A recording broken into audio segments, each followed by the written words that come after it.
If you do not shape your environment, it will shape you. What do we do with new information? Well, we shouldn't ignore it. Awareness helps us correct things. Awareness helps us prevent bad things from happening. Prevention is key. If people know about the consequences of eating animals, the following things may be prevented: rapid and extreme climate change, disease caused by animal agriculture, certain types of cancer, drought, deforestation, animal mistreatment, and a lot more. According to Darwin's Origin of Species, it is not the most intellectual of the species that survives. It is not the strongest that survives. The species that survives is the one that is able to best adapt and adjust to changing environments in which it finds itself. In other words, we need modern solutions for modern problems. What sets us apart as humans is the ability to reflect and consider others, their intelligence, well-being, and consequences of our own actions. A few generations ago, we only ate meat on special occasions. Weddings and religious holidays were events for this sacrificial meat.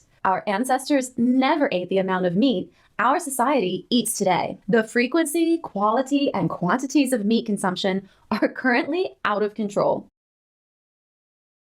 The very first time I went grocery shopping for myself, I was more budget driven. With new information about fitness, my shopping became more health driven. Some tastes were limited or sacrificed altogether. I said goodbye to bacon and hot dogs and switched to veggie burgers. After learning about factory farming, my shopping became vegetarian driven, and then vegan driven, then cruelty free, organic, fair trade, palm oil free, and then continues to evolve with new information.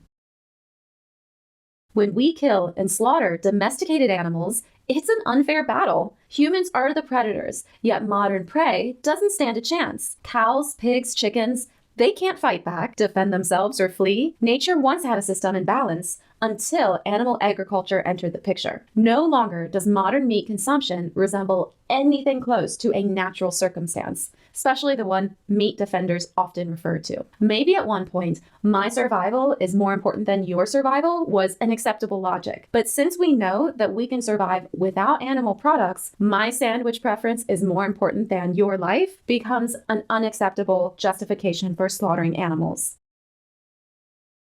The further removed we are from the process, the less we care. If we had close contact with animals, we'd see their complexities, their intelligence, how similar they are to our pet dogs and cats, and we'd do anything to ensure they weren't slaughtered. The average American lives many, many miles away from a livestock farm or slaughterhouse, so the faceless remain faceless. Most people have never seen a pig, cow, or chicken in real life, and yet they eat them every single day. Some engage in willful ignorance. They shut down their conscience and they pretend to not see and pretend they don't know what's happening. Because honestly, the reality is too difficult and painful to bear. Some give in to peer pressure. Some have inadequate education on the matter.